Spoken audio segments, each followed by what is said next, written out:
Her son ordered her a high chair at her own birthday dinner. Evelyn didn't flinch. She smiled while they laughed. By sunrise, Greg's name vanished from the deed, the trust, and every access point he thought he controlled. Monique called it family tension. Evelyn called it a systems update. They raised their glasses to mock her. She rewrote the estate while they were still drinking. Before we begin, may I ask, where in this big, beautiful world are you listening from? It's always a quiet honor to know who's sharing this space. Drop it in the comments, and don't forget to subscribe. The hostess smiled too brightly as Evelyn Hart stepped through the beveled glass doors of Claret Oak, one of Denver's most aggressively tasteful restaurants, modern chandeliers dangling like jewelry, wine shelves stacked like trust funds. "Mrs. Hart, your party's already seated." Of course they were. Evelyn adjusted her navy trench, nodded politely, and followed the hostess through a maze of linen-draped tables and murmured birthday wishes from younger patrons who clearly assumed she was here for someone else. She always was. The Hart table sat beneath a reclaimed wood light fixture that looked like it had been designed by someone who hated people with astigmatism. Greg, as expected, held court, one arm slung across the back of Monique's chair, the other casually gesturing as he entertained some story involving permits, profit margins, or both. "There she is!" Greg boomed as she approached.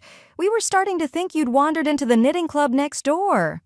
Monique giggled behind two fingers, a glass of Grenache barely touched in front of her. Lila looked up, her expression not so much a smile as a searchlight.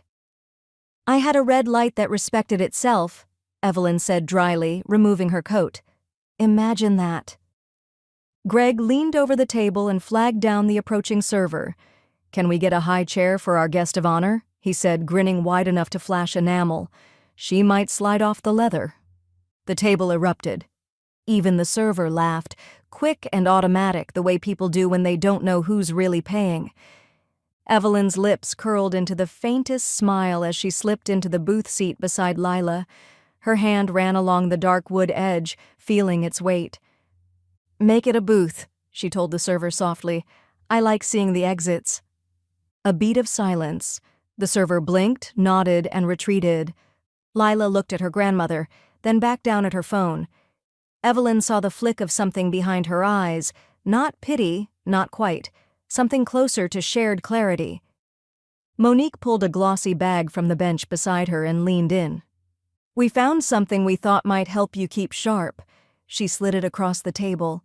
A crossword puzzle book, thick, spiral-bound, and styled like a TV remote for the over-60 crowd.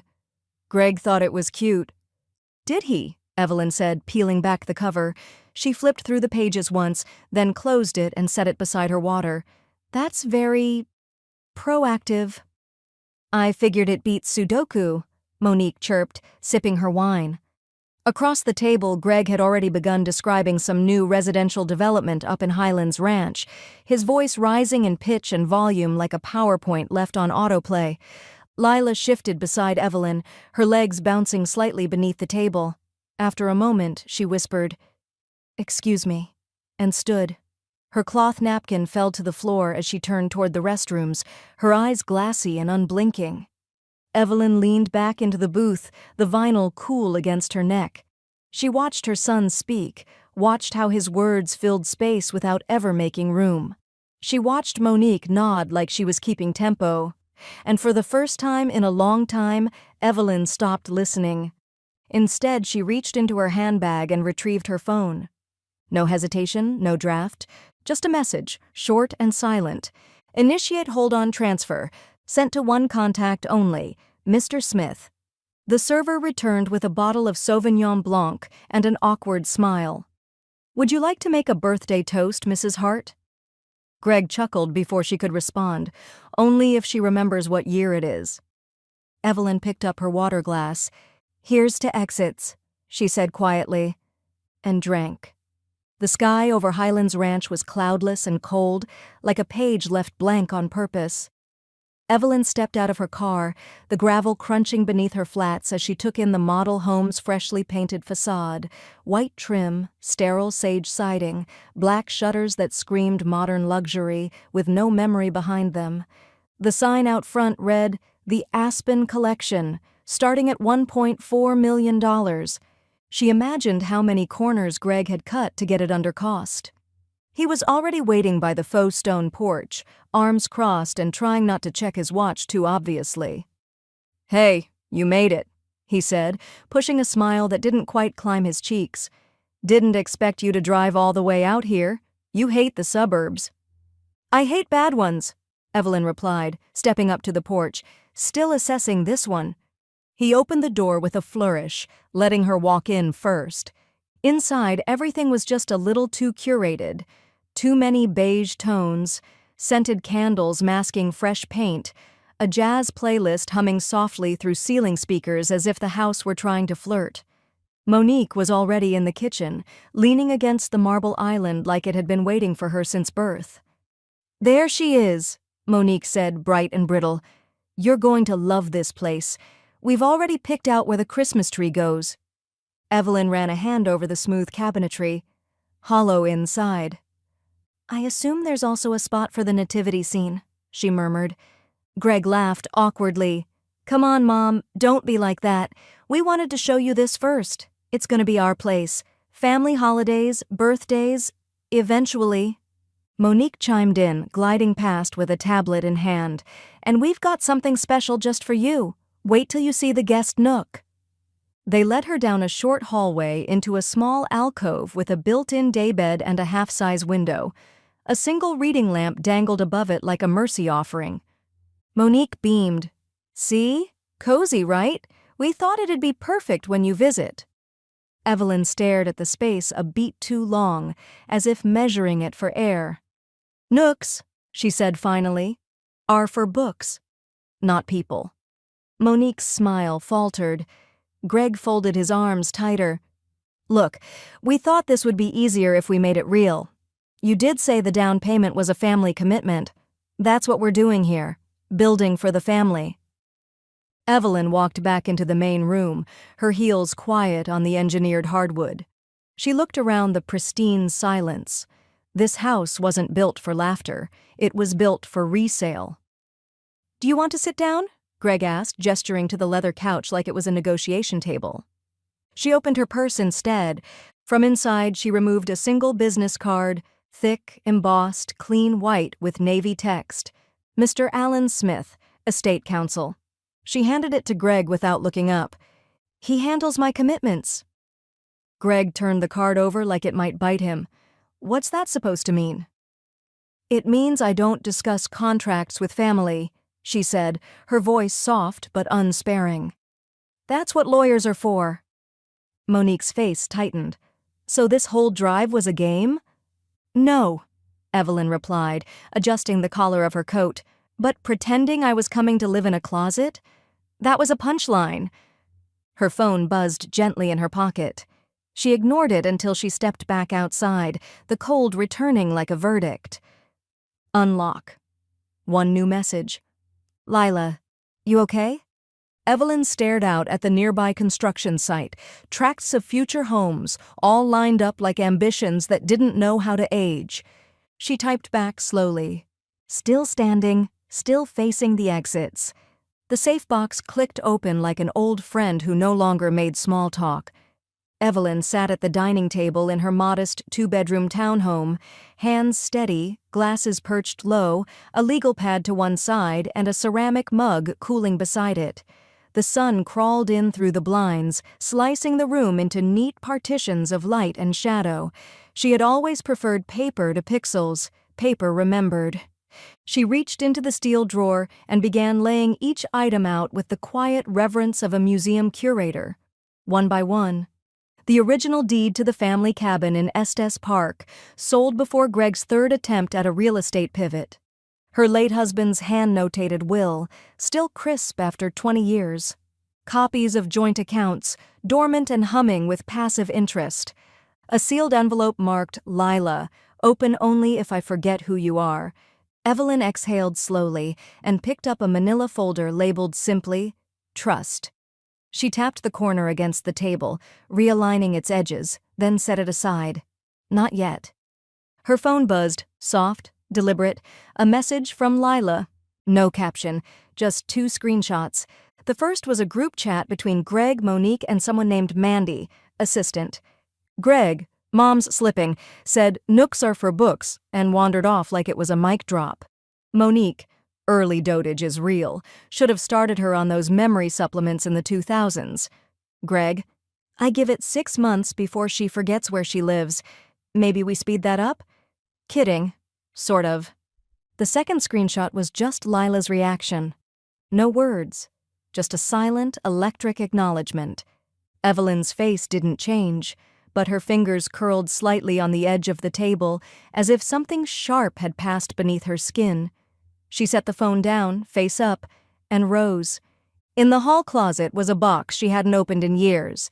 Inside, a tangle of cables, an old Raspberry Pi, a stack of printouts in faded ink, and a plastic Ziploc with a label scrawled in Lila's childhood handwriting, Grandma's Codes, Top Secret. She smiled. It arrived unbidden. A flash bloomed in her mind, 10 years ago, maybe more.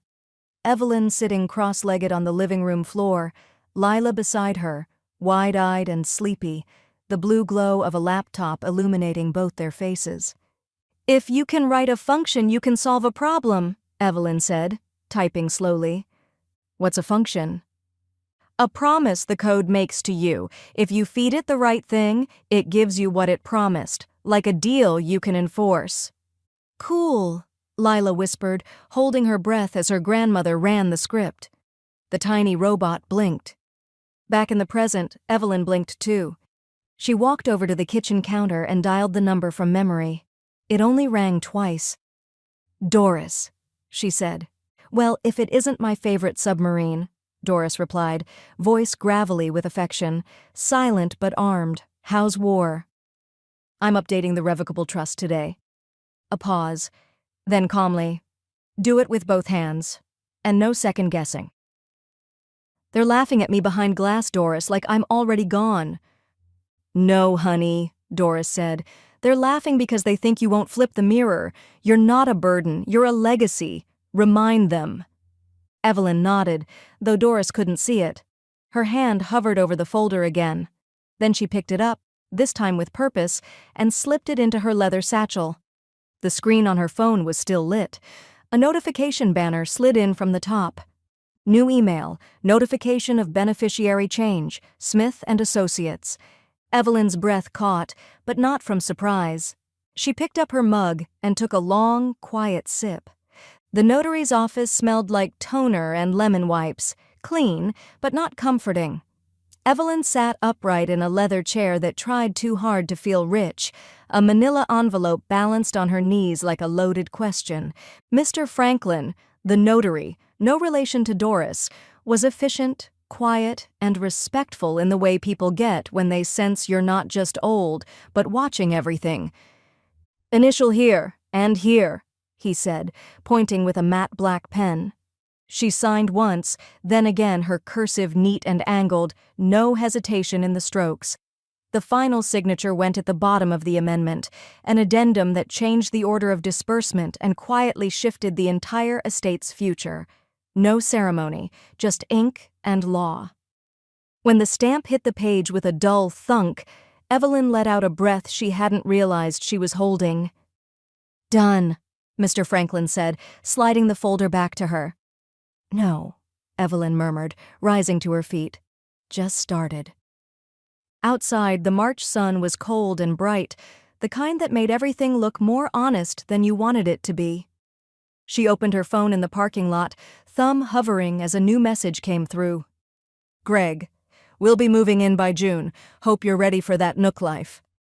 Evelyn stared at the emoji longer than the words, a smirk built like static behind her teeth, but she didn't reply.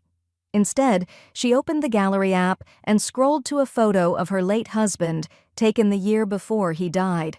They were at a train station, his arm slung around her shoulder, both holding paper coffee cups and looking off in different directions. him with wonder, her with precision. "You'd be proud of how sharp this pen still is," she whispered, tapping the screen twice to favorite the photo. Across town, Monique sat cross-legged on a velvet ottoman inside the Design District showroom, flipping through a digital catalog on a glass tablet. A salesperson hovered nearby like a well-trained hawk. "This one feels elegant but not too formal," Monique said, zooming in on a chaise lounge with exaggerated curves. "She'll love the shape. There's lumbar support and it doesn't scream senior." The salesperson nodded dutifully. "Guest nooks," Monique continued, "should feel aspirational, not auxiliary." Back at Evelyn's, Doris barged in without knocking, carrying a paper grocery bag and enough attitude to charge rent. "I brought scones," she announced, already toeing off her boots. "And don't tell me you're skipping lunch for legal vengeance. I've done that twice and it only ends in dry mouth and loose ends." Evelyn laughed. "For real this time." "It's not vengeance." "Mm-hmm," Doris said, dropping the bag on the counter. "I called my lawyer too. Figured if you're rewriting your life, I might as well edit mine. Took Larry off the deed. That man couldn't fix a garbage disposal without blaming feminism." They ate standing up, leaning on opposite sides of the island like old generals on ceasefire. Doris eventually left, muttering something about overpriced strawberries and bureaucrats with soft hands.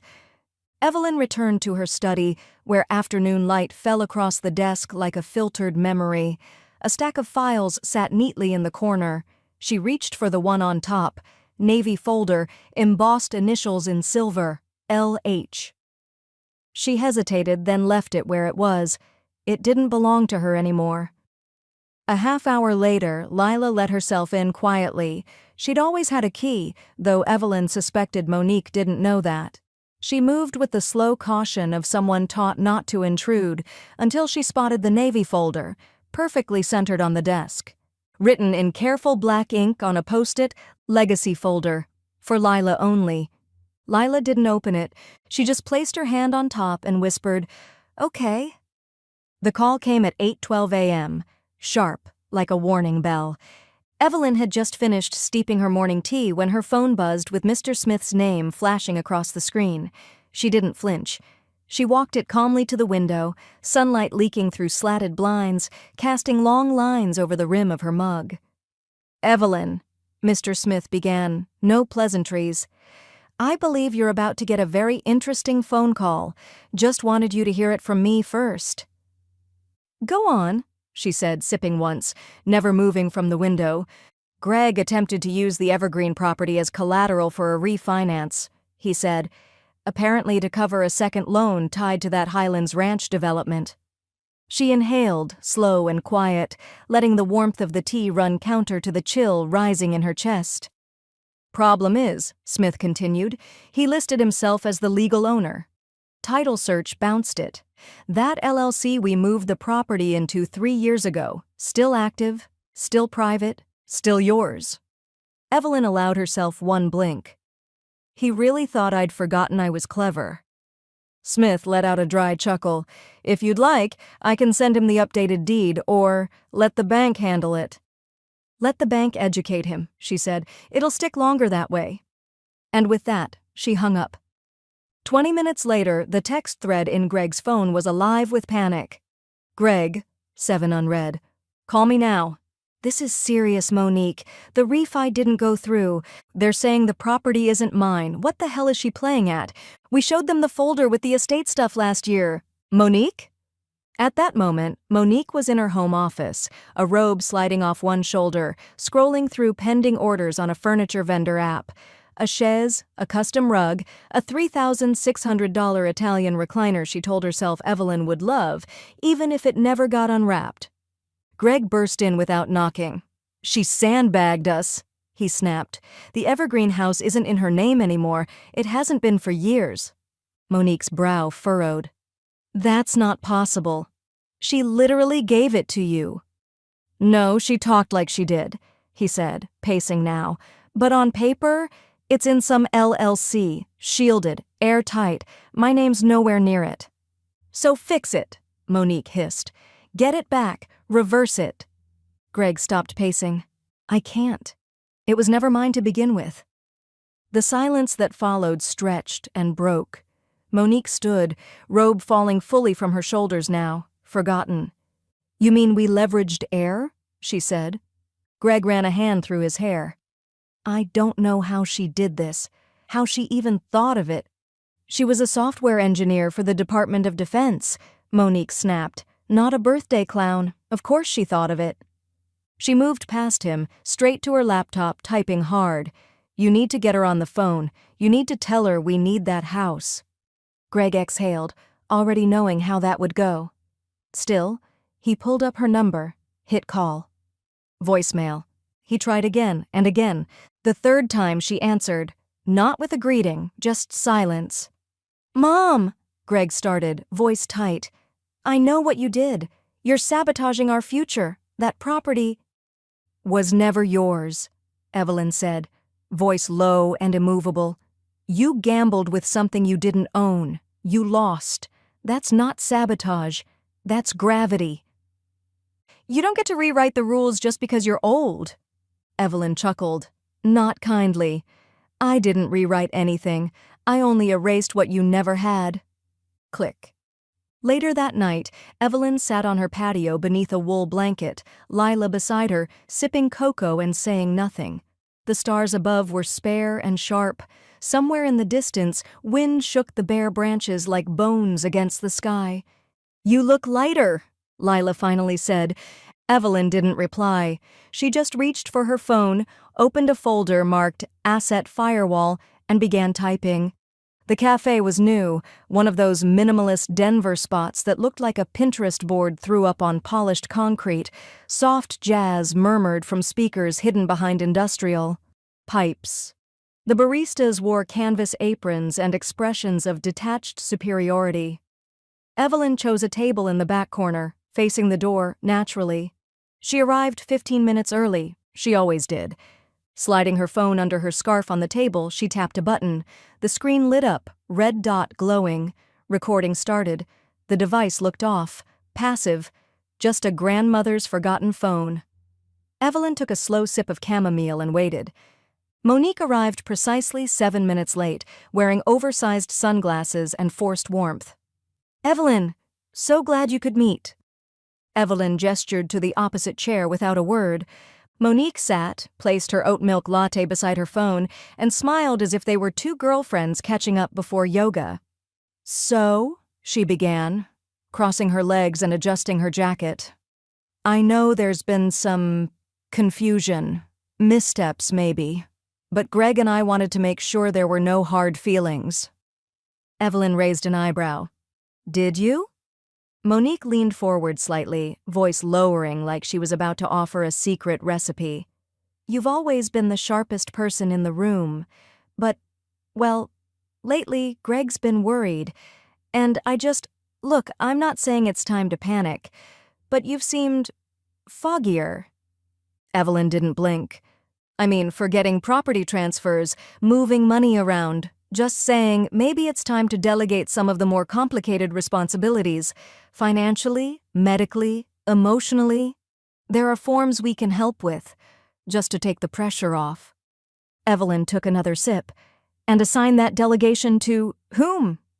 "Well, ideally Greg, of course. Family should handle family things." There it was. The play, the soft con. Monique reached into her purse and pulled out a brightly colored brochure. Pastel gradients, calming fonts, a smiling older couple on the cover.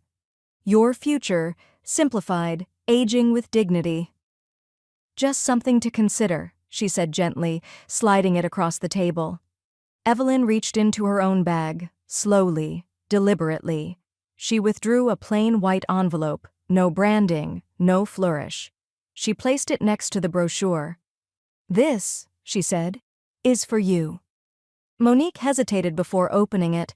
Her smile strained as she read the single printed page inside. Effective immediately, Monique Hart is removed from all emergency contact listings, durable POA access, and trusted medical advisories associated with Evelyn M. Hart. This action is irrevocable and documented with the state registry. Monique looked up, stunned. "Wait, what is this? You're cutting me out over a misunderstanding?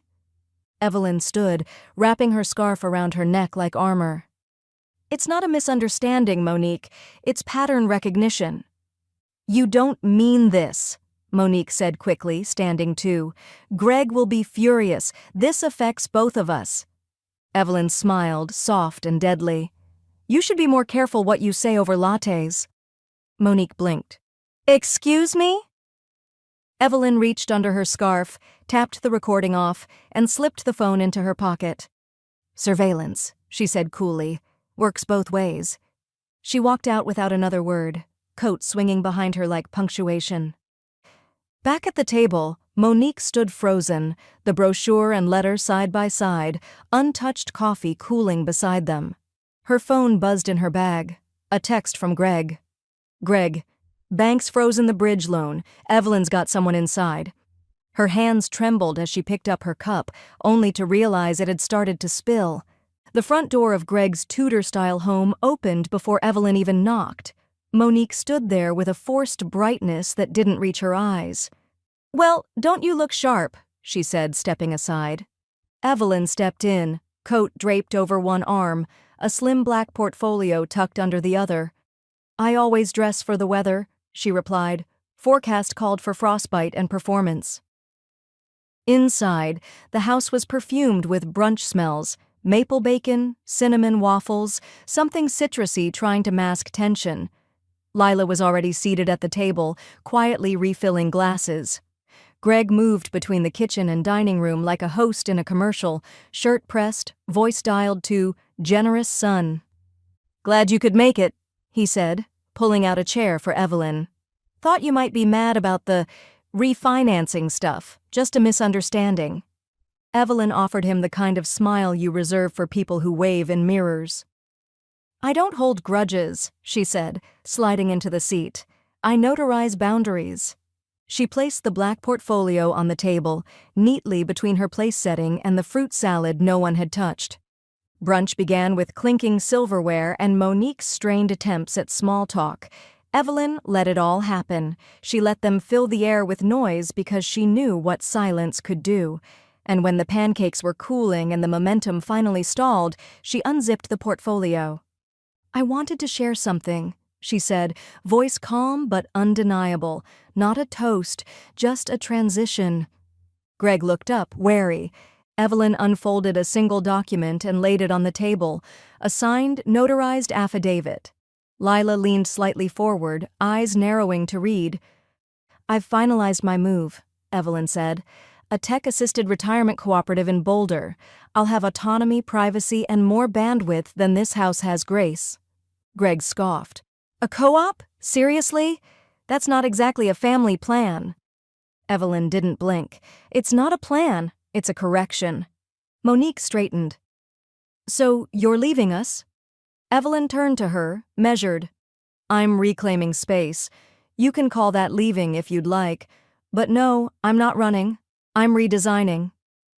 Lila stood and walked over, arms wrapping around Evelyn's shoulders. She leaned in close and whispered just loud enough for her to hear. Is this your exit plan? Evelyn smiled at her granddaughter's familiar warmth and whispered back, No. It's my first chapter without edits. Greg threw his napkin onto the plate, voice sharp now. So this is it? You abandon family, disappear into some coding compound, and expect applause? Don't confuse presence with participation, Evelyn said, rising slowly, deliberately. You made this house look full. That's not the same as making it feel like home. Greg opened his mouth, but Evelyn cut her eyes to Monique. And that includes you, she said, even. Monique said nothing, only tightened her grip on the champagne flute she hadn't sipped from since Evelyn arrived. From across the room, Lila's phone buzzed. She glanced at it, then looked at Evelyn. You should see this. Evelyn raised a brow. What is it? Lila turned the screen toward her. A forwarded email from an anonymous source. Subject line, Hart Development. Inquiries from the Colorado Licensing Board.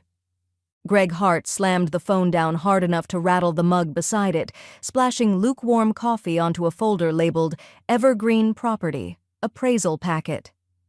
Nullified? He muttered, pacing in socks across the hardwood. How the hell is it nullified? From the living room, Monique called out flatly, "If you break another mug, we're not buying more. I'm done decorating disasters." He ignored her. His phone buzzed again. Another email from the bank. Due to unresolved ownership issues and unverifiable collateral, your mortgage application has been formally withdrawn. Further attempts may impact credit rating. Contact Equifax for inquiries regarding recent score adjustments. Jesus Christ. He clicked open the app. His credit score had dropped 86 points in 2 days. Greg rubbed a hand over his face, eyes bloodshot from a night of poor sleep and poorer research. His office, once a showroom of confidence, was now littered with crumpled notes, legal printouts, and empty La Croix cans. "You said she transferred the house," Monique snapped, entering the room now in leggings and a hoodie too clean for the rage in her eyes. "You said it was ours." Greg spun. "It was. She made it look that way." "No, Greg," she snapped, voice rising. "She made you look that way, like a fool." He flinched. She never raised her voice, not unless she'd decided she was safer angry than afraid. "She's dismantling this brick by brick," Monique said, pacing now. "First the property, then the contacts, and now the licensing board. You're a developer without credibility." Greg grabbed his phone and scrolled to Evelyn's number. "No," Monique said, watching him. "Don't go groveling. That's what she wants." Greg looked at her like a man already half drowned. "I'm not groveling. I'm clarifying." He hit call. Across town, Evelyn sat at her kitchen table, laptop open to her password vault. Rows of assets, digital keys, and encrypted folders blinked back at her. She was halfway through transferring her crypto wallet to Lila's oversight when her phone buzzed. Greg. She let it ring twice before answering. "Mom," Greg said too quickly. "I think we need a meeting of the minds here. Something's gotten way out of hand." Evelyn said nothing. "I know we've had friction, but I'm trying to be rational. You've made some bold moves. Okay, but you've got to know this affects all of us. The refinancing, the LLC, now the licensing board sniffing around." Still silence. Greg softened his tone. "Let's just talk. Face to face. No lawyers. You always said clarity was the cornerstone of fairness, right?" Evelyn stirred her tea. "You had your meeting," she said calmly. "You made your choice." And hung up. That afternoon, Doris arrived unannounced, a grocery tote over one shoulder and a Tupperware of split pea soup in her hand. "I brought anti-anxiety vitamins," she said, dropping the bag on the counter.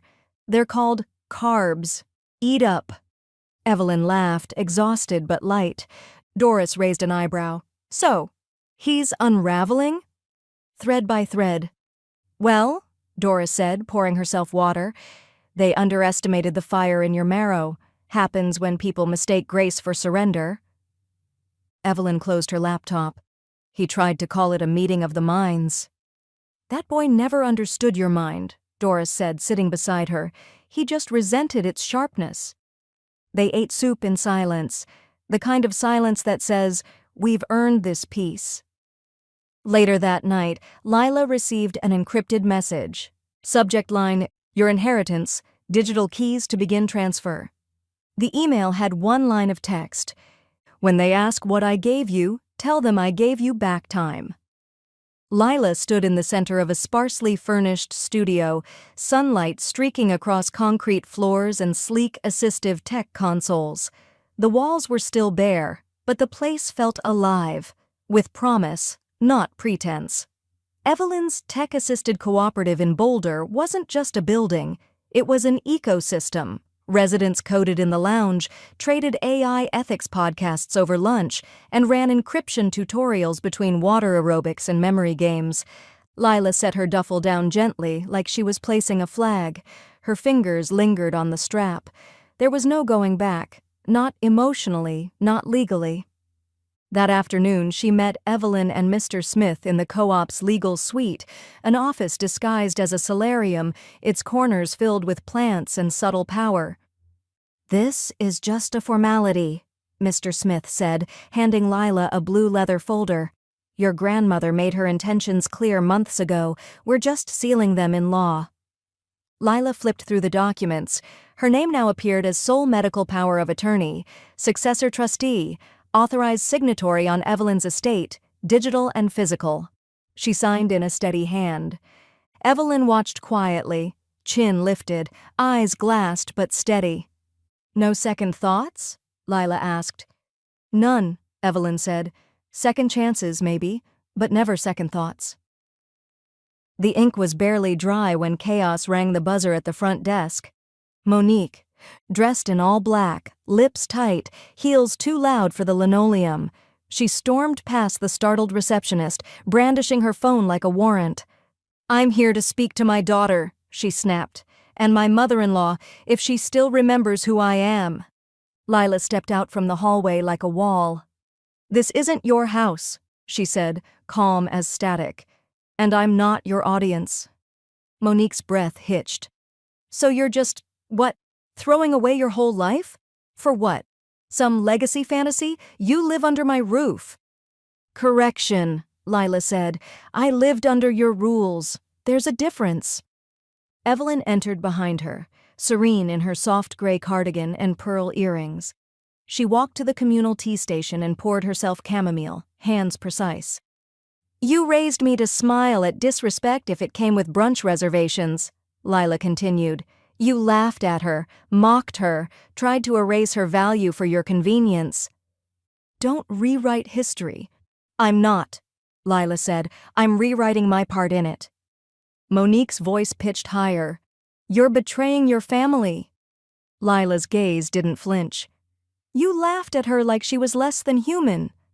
Evelyn stirred her tea once, set the spoon down. Then gently, she placed the cup on the marble table between them. She smiled. "Now I'm laughing," she said, "with my air." The air shifted. Monique turned red, then white, then something shapeless. Footsteps approached. Mr. Smith stood at the edge of the room, manila envelope in hand, a document peeking out with a familiar state seal.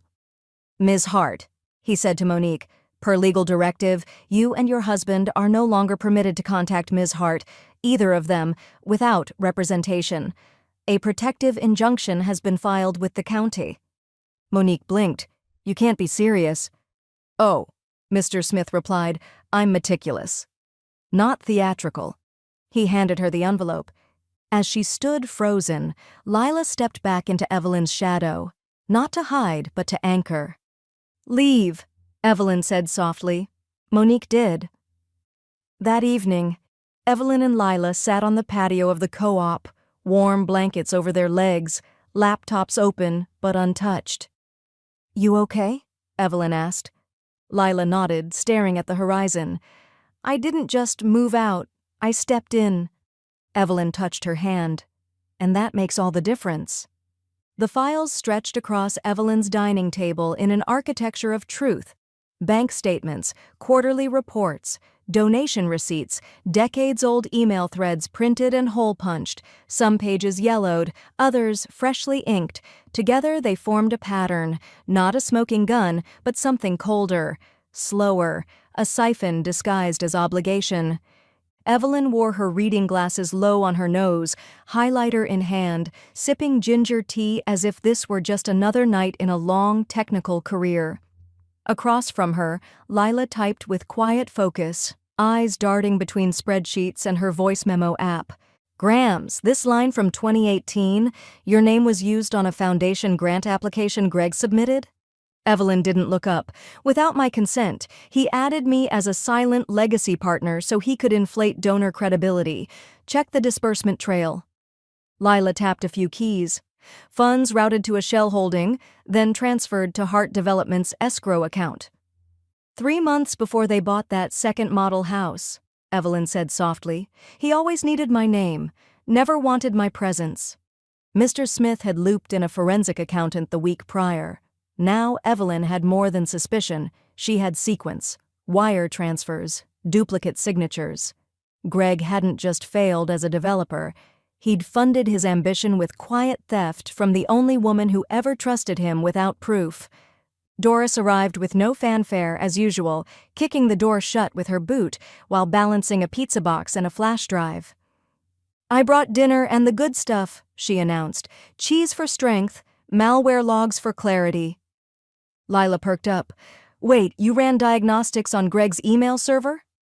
"I taught middle schoolers how to erase browser history before homeroom," Doris said, smirking. "Of course I did." They gathered around Evelyn's laptop. The flash drive revealed archived chats from a subcontractor group chat, Greg boasting about family-backed liquidity and ghost fund padding. One message, time-stamped 6 months ago, simply read, "If the old lady croaks this year, we can finally cash out right." Evelyn didn't flinch. She just closed the file and stood. "I think it's time we stopped documenting and started prosecuting." The next morning, Evelyn and Mr. Smith met with a state-appointed Elder Services liaison in a sleek, glass-paneled government building. Her affidavit was 32 pages long, bound and tabbed. Mr. Smith had cross-referenced everything, no conjecture, only fact. When she signed the complaint, her pen barely trembled. "You're not just defending yourself," Doris said later that afternoon as they filed copies for state records. "You're rewriting the terms of respect. For all of us."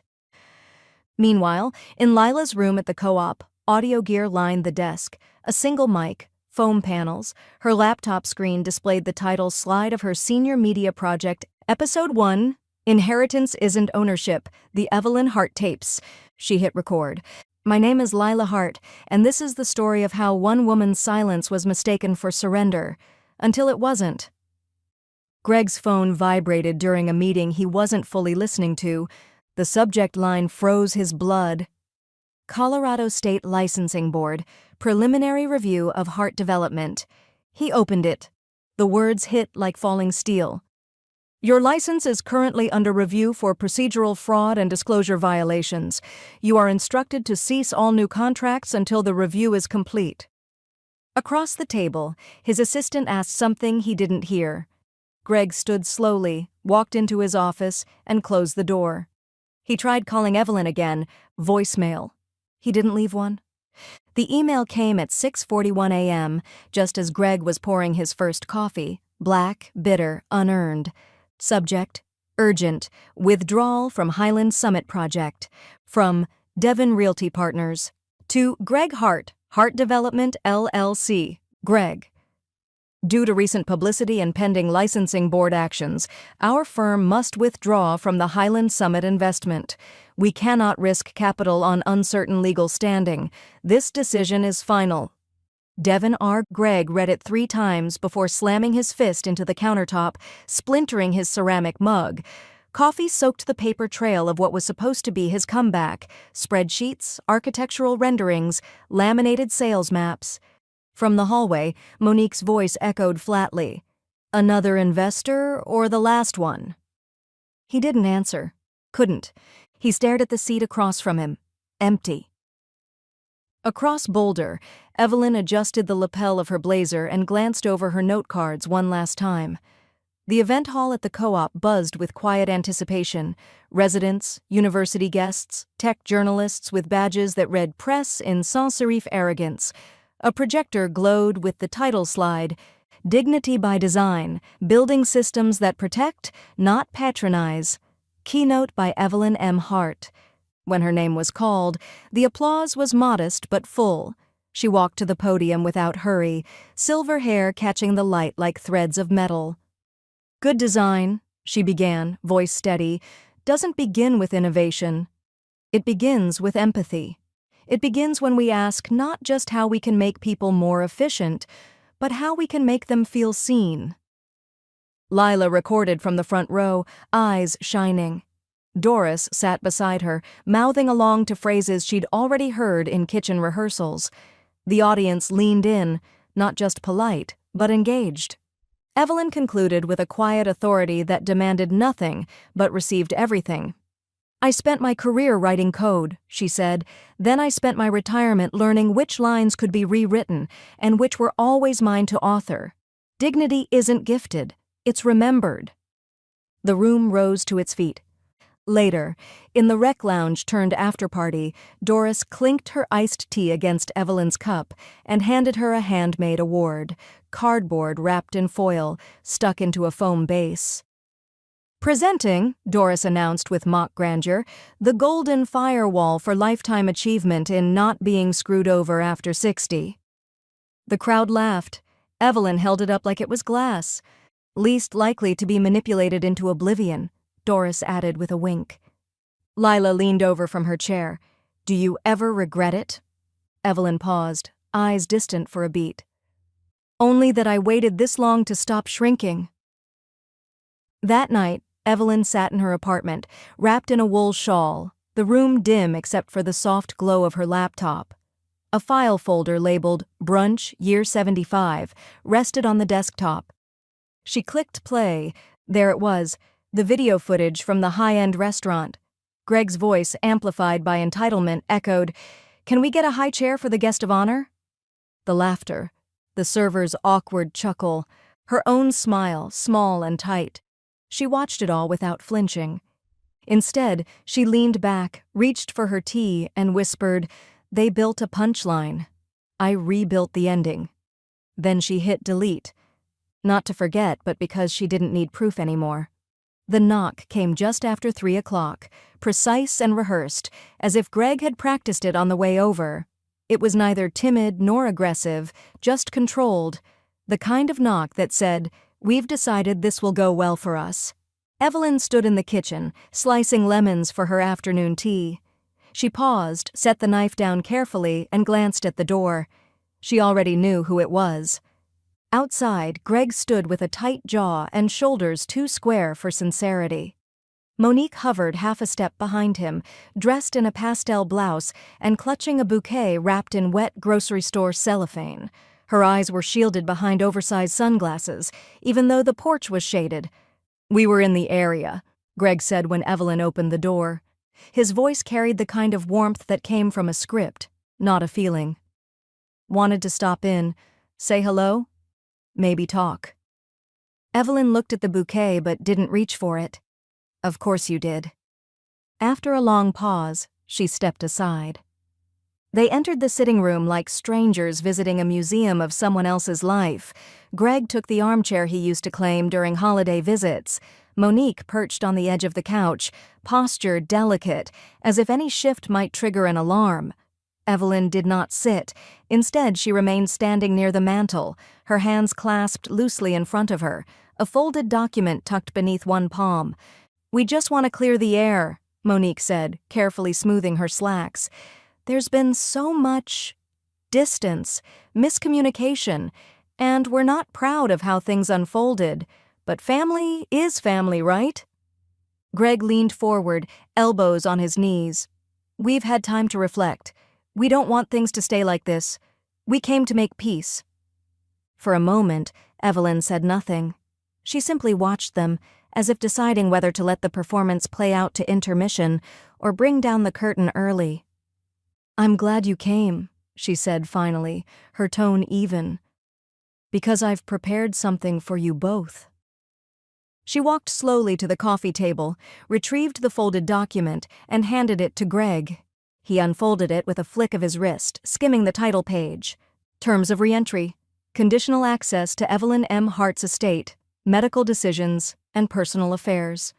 His brow furrowed as he flipped to the second page, and Monique leaned over to read. Clause 1 required that both Greg and Monique complete a full year of verified individual and joint therapy with a licensed family trauma specialist, no exceptions, no substitutions. Clause 2 outlined financial restitution, calculated down to the cent, for the misappropriation of Evelyn's assets, adjusted for inflation, interest, and legal consultation hours. Payment would be due within 90 days of agreement to the terms.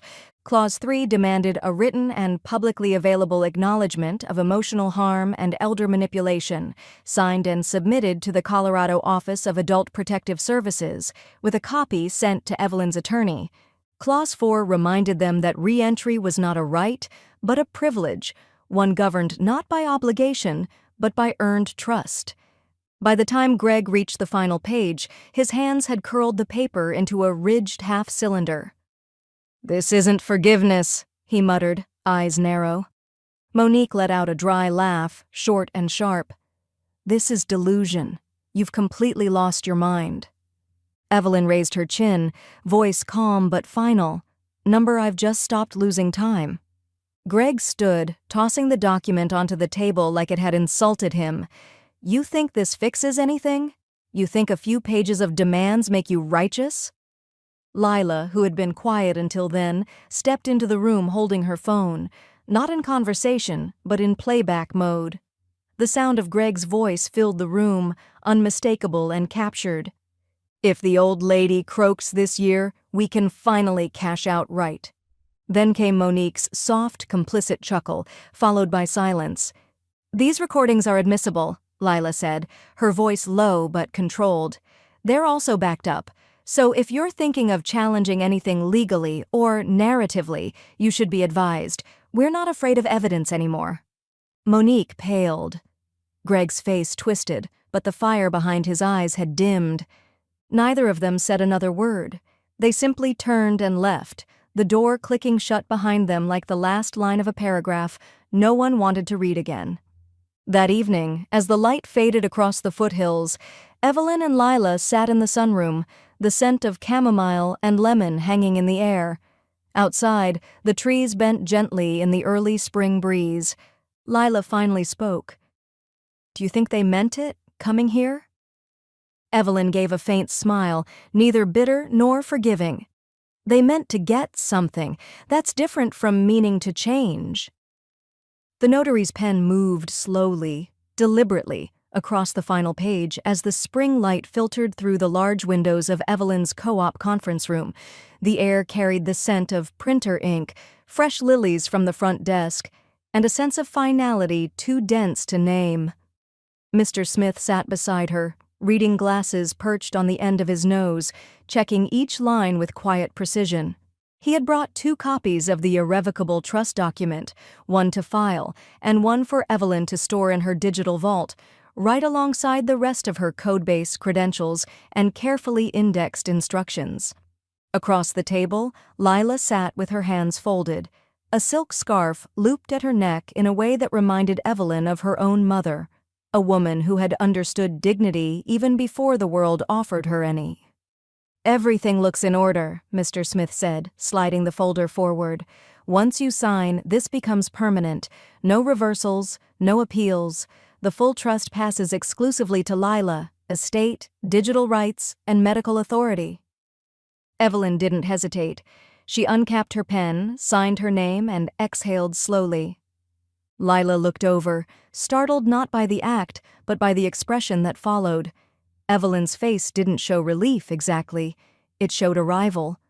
They left the office in silence, the trust documents now sealed in legal permanence. Outside, the tulips were starting to bloom in neat, data-like rows along the walkway, rows Evelyn herself had coded into the co-op's landscaping schedule when she moved in. It felt fitting. Even flowers, when nurtured, respected the architecture of timing. Later that day, Evelyn sat in the lounge by the atrium windows, dictating the final parameters of a separate document. Her voice, clear and firm, echoed into the transcription software as Lila watched from across the room. "I, Evelyn Marie Hart, do hereby allocate 30% of my remaining estate to the Aurora Initiative, a permanent scholarship fund for women in technology with priority given to those over 40 returning to STEM careers, because a late start is not a lesser one." Lila blinked rapidly and looked away. Mr. Smith sent the confirmation within the hour. The fund was registered, the assets earmarked. It was done. The next morning, Evelyn found herself sitting under soft studio lights, facing a young news anchor with gentle eyes and a hesitant smile. A local PBS affiliate had requested the interview after hearing whispers about Evelyn's trust structure, the podcast, and the family dispute that had left legal scholars buzzing behind closed doors. She had initially declined, then reconsidered. "Some are calling this an act of quiet rebellion," the anchor said, nodding at the notes in her lap. "Why now?" Evelyn took a moment, not to think, but to feel the full weight of the question. Because I am still very much now, she said, her voice neither defensive nor performative.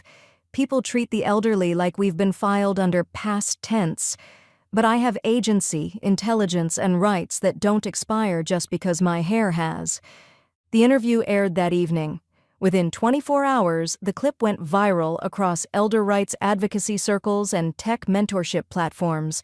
And somewhere, in the upper-level office of a downtown Denver law firm, Greg Hart sat across from a junior associate reviewing potential options for litigation. "She moved everything," the associate said, flipping through a folder of LLC documents. "The property, the accounts, even the digital assets. They were never under her personal name when you tried to leverage them. That LLC is structured like a maze. There's nothing to seize." Greg's face flushed.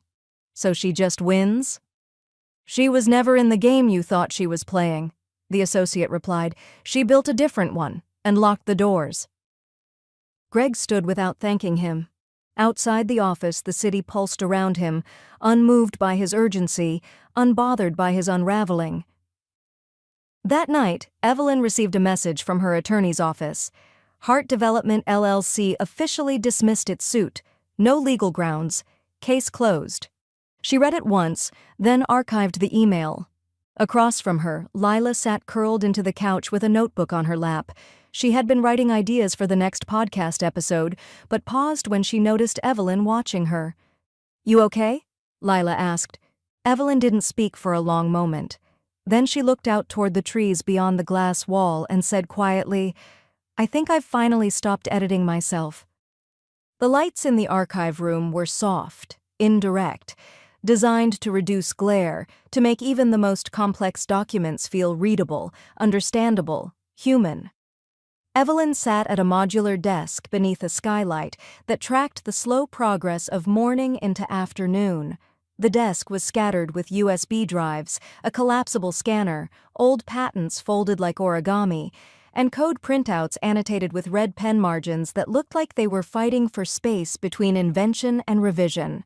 One by one, she fed pieces of her life into the scanner. The blueprint for a biometric locking algorithm she had drafted in '93, her old Department of Defense code notebooks, even the patent filing for a wireless encryption protocol that had been laughed out of the room at the time, only to be rebranded by someone younger, louder, and male 5 years later. Lila sat beside her, laptop open, typing labels as each file uploaded. The project was called Inheritance of Mind, a digital vault, protected by multi-factor encryption, and set to go live with open access the moment Evelyn's estate settled. It wasn't just a collection, it was a refusal to vanish quietly, or to be footnoted by people who had no idea what she had built. "You were doing two-factor authentication before it was even a buzzword," Lila murmured, scanning the metadata on a 1997 draft spec. "I was doing integrity," Evelyn replied softly. "They just gave it catchier names." The scanner beeped. Another document complete. At noon, Doris swept in with her usual grace-by-force energy, carrying a chilled bottle of champagne, 2 glasses, and a bag of cheddar popcorn. "Don't argue," she said, popping the cork with a celebratory twist. "You've done it, Evelyn. You're unforgettable. And not just because you coded like a prophet and lawyered like a scalpel, but because you made the damn table when they wouldn't offer you a seat." Evelyn smiled, not with pride, but with the relief of someone finally understood without translation. They toasted in the silence of shared history. Later that evening, Lila uploaded the newest podcast episode. She had titled it without Evelyn's input, intentionally. "When They Laughed at My Grandmother," Episode 4, The Joke That Didn't Age Well. She recorded the narration in one take. "My grandmother was brilliant before they were ready to call her that. They laughed at her logic, mocked her clarity, and tried to clip her competence by labeling it eccentricity. But brilliance doesn't dim. It archives, and now I'm uploading it, all of it." She clicked publish. Within 6 hours, the episode was trending on 3 different platforms. By the next evening, it had sparked a storm of discourse across Reddit threads, digital humanities forums, elder advocacy sites, and women in tech groups. Messages poured in from listeners. some with aging parents, others with mentors forgotten too early. Hashtags emerged: #, inheritance of mind, dignity by design, grandmother clause. Evelyn didn't read the comments, but she heard Lila's laughter echo from the hallway and knew it was good. The next day, Evelyn's phone rang. She saw the name before she touched it. Greg. She pressed answer. No hello. For 10 seconds there was only breath on the line. Then his voice, cracked at the edges. I don't even know what to say anymore. Evelyn didn't interrupt. You buried me, he said finally. Digitally, legally, socially, congratulations. Still, she said nothing, not because she had no words, but because he had spent years never hearing the ones she gave. She had run out of loans. He would have to live with the silence. She ended the call without a sound. That night, as stars pulsed gently behind the skylight, Evelyn walked back into the archive room. The last file had finished uploading. The dashboard read, 100% complete. Lila stood nearby, holding a printed copy of the access log. You've built something no one can erase, she said. Evelyn nodded once, pressing her palm lightly to the surface of the desk. Then let them try. She turned off the scanner, closed the lid on the laptop, and looked toward the hallway where Doris was already uncorking another bottle. But before she walked away, Evelyn reached into a drawer and pulled out a thick, sealed envelope. Label for Lila. Open after final episode. She didn't say a word, just slid it onto the top shelf of the archive. The light overhead dimmed, and the room exhaled as if even the walls understood. Legacy, at last, had gone digital. The late afternoon light cast long golden lines across the backyard courtyard of the co-op, turning the bricks warm and the shadows gentle. Evelyn had arranged the space herself. No caterers, no formality, just folding tables covered in linen, mismatched ceramic dishes filled with peach tart and lemon thyme finger sandwiches, and a pitcher of something sparkling and slightly bitter. The invitation had gone out quietly. No RSVP, no agenda. Just a note tucked into each mailbox that read, I'd like to sit with you a while. Lila arrived first, her laptop bag swapped for a small bouquet of sunflowers and a linen-wrapped tin of almond cookies. You set this up yourself? She asked, eyeing the symmetry of potted herbs and the soft arc of fairy lights strung above the yard. Evelyn nodded, a smile tugging at one corner of her mouth. I like to build things that outlast the moment. At the far edge of the courtyard stood 2 handcrafted wooden chairs, sturdy, smooth, lightly stained. The grain glowed in the light like an old secret finally spoken aloud. I built those too, Evelyn added, gesturing toward them. Maple, no nails, all joints and time. Doris arrived next, flanked by 2 residents from down the hall, carrying a folding table and a cake in the shape of a floppy disk. Because of course I made tech nostalgic, she declared. You're lucky I didn't bring a fax machine piñata. By 5:30, the courtyard was full. Neighbors milled around with lemon spritzers. Lila sat at Evelyn's side on one of the chairs, carefully unwrapping a slice of tart. The community buzzed with quiet joy, the kind that doesn't need music to feel like celebration. As the last of the sun slipped behind the mountains, Evelyn reached into her cardigan pocket and pulled out a small, sealed envelope. She handed it to Lila without ceremony. Only open when you need reminding, she said. Lila ran her thumb across the seal, then tucked it into her tote bag like it was something sacred. You're not like other grandmothers. Evelyn turned her gaze toward the crowd, toward Doris balancing paper plates, toward the elderly man trying to explain crypto to a woman wearing orthopedic Crocs, toward the fairy lights flickering on like old memories returning with better context. Good, she said at last. Other grandmothers never got their apology aired on public radio. Lila chuckled, leaning her head lightly against Evelyn's shoulder. The podcast hit 500,000 streams this morning. They're talking about it in ethics seminars. I don't need their curriculum, Evelyn said. I just needed my name uncurled. Doris clinked her glass of Prosecco against a ceramic mug someone had filled with iced tea. 2 high chairs, she announced, her voice ringing out clearly. Low blows and higher standards. The crowd laughed. Some clapped. Someone near the mint planter shouted, "Hell yes!" And someone else added, "About damn time." As twilight deepened, Evelyn sat quietly beside Lila, the last of the golden light brushing across her face. The evening had become what she had hoped for, not triumphant, not vengeful, just real. A closing chapter written in her own pen, on her own terms. She reached for her drink, cool, floral, fizzed just right, and took a slow sip. The laughter folded around her like wind through tall grass. Then, almost to herself, but loud enough to be heard by the woman beside her, Evelyn murmured, "They wanted me small." She looked up at the horizon, where the sky cracked into dusk, where shadows met light and didn't apologize for the overlap. "But I was always the architect,"